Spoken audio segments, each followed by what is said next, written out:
Hi hello வணக்கம் and welcome to the channel Anand ஆன்மீகம். அதாவது இன்றைக்கி மறைஞ்சிருக்க ஒரு விஷயத்தை தான் உங்கள் எல்லாருக்கும் திரும்பவும் ஞாபகப்படுத்தணும் அப்படின்ற ஒரு நோக்கத்தோட இந்த ஒரு வீடியோ நான் டெலிகாஸ்ட் பண்ணுறேங்க. அதாவது பிறப்புகள் அப்படின்னு பார்த்தீங்கன்னா 4 வகையான பிறப்புகள் இருக்குது அப்படின்றது நம்ம எல்லாருமே பார்த்த விஷயமா இருந்தாலும் டக்குன்னு நமக்கு ஸ்ட்ரைக் அவுட் ஆகாது. ஸோ அந்த விஷயத்தை தான் ஜஸ்ட்டு டிஸ்கஸ் பண்ண போகிறேன்.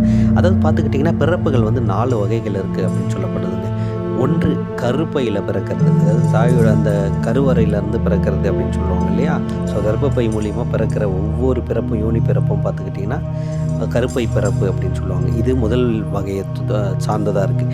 இரண்டாவது வகை பிறப்பு என்ன அப்படின்னு கேட்டிங்கன்னா முட்டையிலேருந்து பிறக்கிறதுங்க. அதாவது முட்டையிலேருந்து எந்த ஒரு உயிர் வருதோ அது எல்லாமே வந்து இரண்டாவது வகையான பிறப்பாக இருக்குது. மூன்றாவது பார்த்திங்கன்னா விதைகள் மூலிமா, அதாவது செடி கொடி மரங்கள் இதெல்லாம் நம்ம பார்த்துருப்போம். இதெல்லாமே பார்த்திங்கன்னா விதைகள் மூலிமா வருது இல்லையா? இது 3ஆம் வகை பிறப்பு.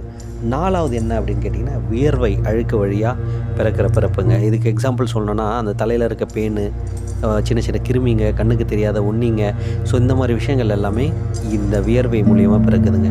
ஸோ இந்த 4 வகை பிறப்புன்றது இந்த 4 வகை தான். இது மட்டுமே இல்லாமல் 7 வகையான உயிர் பிறப்புகள்னு பொதுவாக சொல்லுவாங்க. அதாவது 7 ஜென்மங்கள்னு நிறைய நம்ம கேள்விப்பட்டிருப்போம் இல்லையா?